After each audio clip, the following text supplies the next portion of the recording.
Hello! Just getting a few more things. Sorry guys. It's been a crazy day per usual in the Nicholas household. Why am I in the refrigerator? I'm sure that thought will come to me any second now, but I cannot remember. Okay. We're just gonna roll. So today we are doing stuff with watermelon. I thought since it was officially summer now, and I guess watermelon to me is like the official summer fruit. So I wanted to do a drink because watermelon is super refreshing, especially if it's a good one, and also some gazpacho. And I have a few little things that I do that are kind of unique that you might not be familiar with. But I thought that, I know what it was. I was gonna get ice. I need ice for my drink because I'm doing my drink first, because today has been one of those days where I just need a little drink. So, if my mom knows, she knows all my ice is stuck, so you might hear like me battling an ice maker over here. 1 second. It's like all stuck in the freezer. Okay. Good. I got it. Okay, so the first drink is a watermelon margarita, and it's super easy to make, and it is just a few ingredients. If you have a really juicy, fresh watermelon, it just makes the most amazing juice that also you can drink non-alcoholically, but it also makes a really good margarita as well. For those of you who don't know how to choose a good watermelon, it's very important. I usually end up choosing one of the ugliest watermelons, because the telltale sign that I always go by is, you know how a watermelon sits on the ground, because that's where it grows. So if there is like a yellowish, creamy spot on it, that usually means that it is fresh. I mean, good to go, ripe.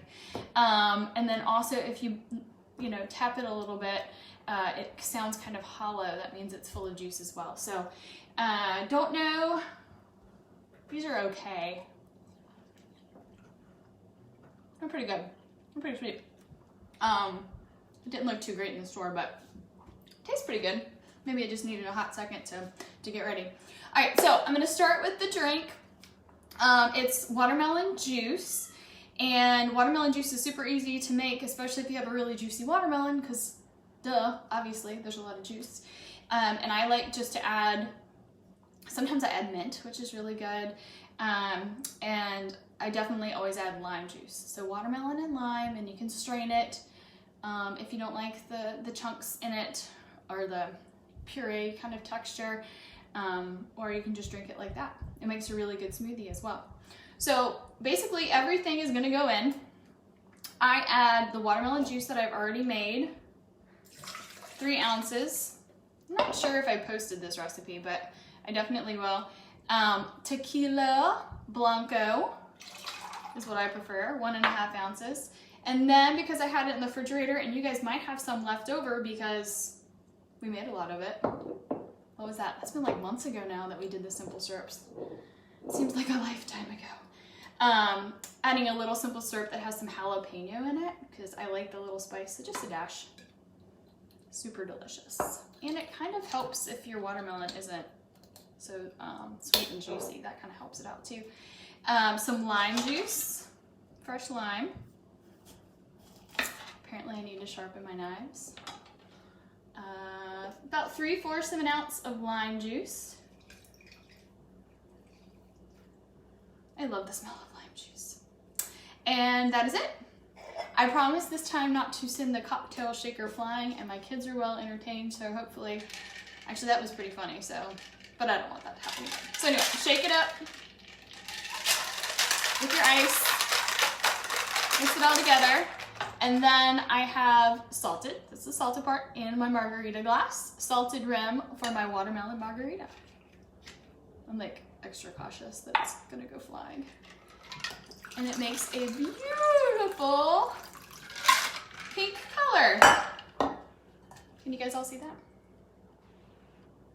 And if you want to garnish it too, or as well, gotta speak proper English, I would garnish it with, oh my god, these knives are so tall. I think I know somebody who could help me with that. Garnish it with a lime wheel, which is super cute. I can never get it to stay, but there you go. And it's refreshing. Oh, it's so good. Ooh, I can taste the jalapeno. I definitely like a little spice. If you wanted to, you could add cayenne to your salt too, so you have like kind of a extra, wake me up, kind of spicy saltiness when you drink. All right, next recipe.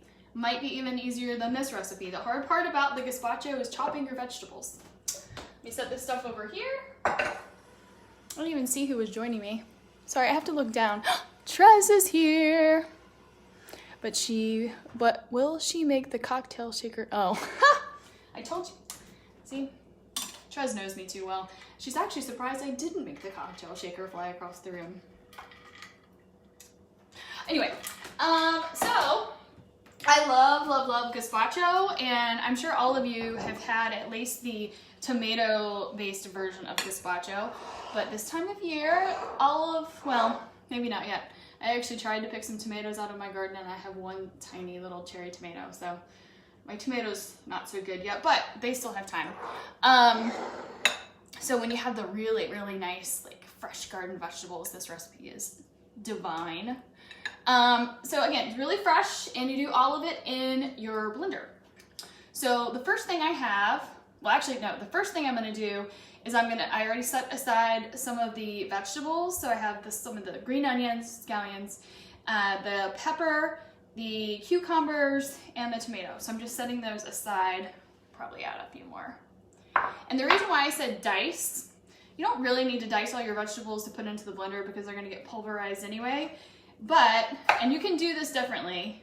I like little tiny squares, little dice, like kind of uniform cubes with the vegetables, because I actually like to stir some whole vegetables in the gazpacho at the end.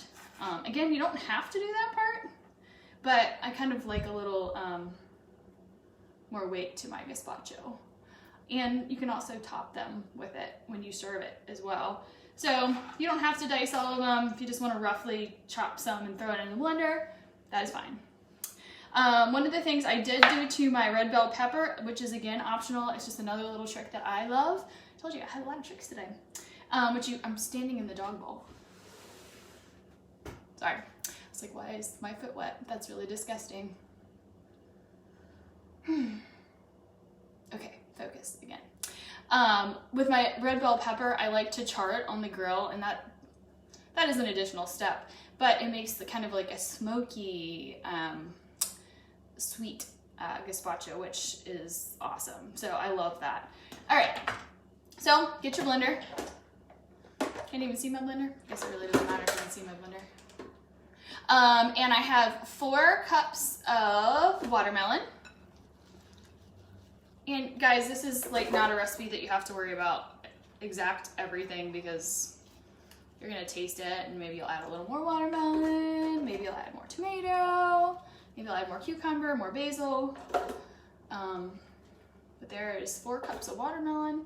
And you might have to do this in 2 batches because you need a big blender, like a Vitamix, may I suggest. A big Vitamix blender would be good. So we have the watermelon, and now we're gonna add the 3 medium tomatoes. You do not have to skin them, but you can if you wish. I see a lot of typing. Do I need to answer any questions? I'm sorry. Oh, I'll answer you later. I can't see that far. I'm sorry. I need a big screen. All right, 3 medium tomatoes, and then I have my bell pepper, my red bell pepper. And if you do char it, I did not, but if you do char it, again, I would highly recommend doing that, but I didn't have time, so that's fine. Peel the skin as well. I just think that it tastes better that way. Then I have 1 English cucumber. And again, I don't have all of the English cucumber because remember I set it aside earlier as well. Then, see, my blender's getting really full. A bunch of fresh basil going in, and you can also dice this up for later on the top. And then I have 3 garlic cloves. Sounds like a lot going in here, doesn't it? Or I have 3 garlic cloves. The recipe, I said 2 garlic cloves, but again, this is, if you like more garlic, as we all know that I do. I did a whole class on it, so of course I like garlic. You can add more garlic, because duh, garlic's delicious. If you can get the peel off of it. Any day now, Sarah. Okay. Garlic. 3 cloves of garlic. Then some olive oil. Is this gonna blend? That's the big question. Do you think it's gonna do it? I like rice wine vinegar. All this is in the recipe. Now let's see what happens. See if it can actually do it. Because I don't have a Vitamix, which is a shame. All right, bear with me.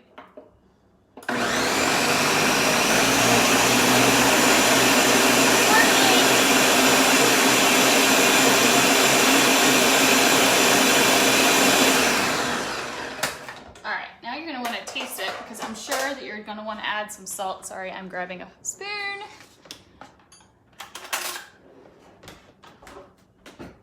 And I like it chunky. Oh, that's actually really awesome. I don't know why I sounded surprised. Of course it's awesome. It's definitely awesome. At least a teaspoon of salt though, for sure. And you know what? I'm gonna add a little more watermelon, because I can. And it's sitting right here, and some tomatoes. Because we're gonna eat this for dinner. And okay, so one of the other things that I like to add, which I didn't put in there because some people are like, really, Sarah? I have the rice wine vinegar, which I just love that kind of vinegar flavor. You can add red wine vinegar as well. But I like the Asian style vinegar. And sometimes I'll actually squirt in a little wasabi too, because I like that bite with the watermelon. I think it tastes delicious. All right, one more time.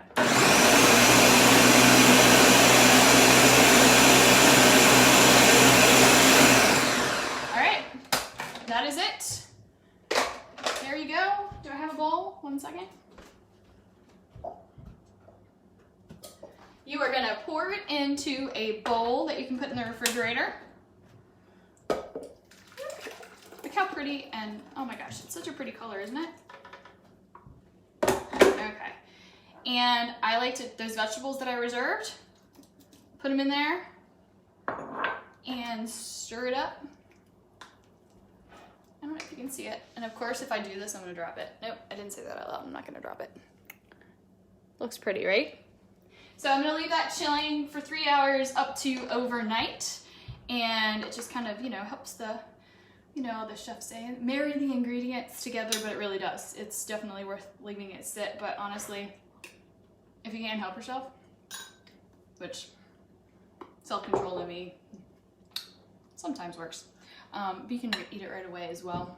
Actually needs a little more salt. And you know what? Because I said it, I'm gonna do it. Wasabi. Yummy. Okay, so after you leave that sitting overnight and you get ready to serve it the next day, or 3 hours later, whichever you prefer, I only suggest the cream or the, in my case, I love to add coconut milk. I love coconut. If you guys haven't gathered that from the, 20 cooking classes we've done where I always use coconut oil or coconut milk. I would only add that if like your vegetables aren't really like sweet, because like the heavy cream just kind of adds that extra layer of like, it's almost sweet. And then the coconut milk is just awesome. So that's why I like the coconut milk. And apparently I can't stop eating this. It's really good. All right. So you cover, ooh, wasabi. I love wasabi. Got some on my fingers. I could literally, I'm not joking, I could eat wasabi off a spoon, which is also not recommended. And some people probably think I'm very strange for saying that, but it's so good. Cover it with saran wrap, throw it in the refrigerator, enjoy it the next day. But of course, immediately enjoy your salted watermelon margarita. Definitely like the jalapeno in there. And that's it. That is how easy those two recipes are. I'm getting kind of stumped on what to do next. So if you guys have any suggestions, please feel free to ask and share. Pretty much do whatever you guys want. I would love to do some more grilling, sans the kiddos, because that was a little wacky, but they're adorable. Maybe I'm the only one that thinks so, but they're so adorable. But I'd love to do a cooking video of that. And also, I haven't announced it yet, but I am working on a few other projects that are coming down the pike, and it will be a nice surprise. I'm working on so you guys, I just get to tell you all this because nobody can stop me, and I'm sorry, this has nothing to do with the cooking class, but it has to do with ladles. I'm launching a tea towel line exclusively for ladles and linens of my own drawings. So stay tuned for that. If you're in Carytown, the sidewalk sale is on Friday. Sidewalk, because we can't congregate on the sidewalks, but we have a huge sale going on. We've got lots of fun things going on, and hopefully everything picks up and everything's awesome, and we're rolling into the fall. But enjoy these summer recipes. If you have any questions, of course, let me know, and please send your suggestions. Thanks, guys.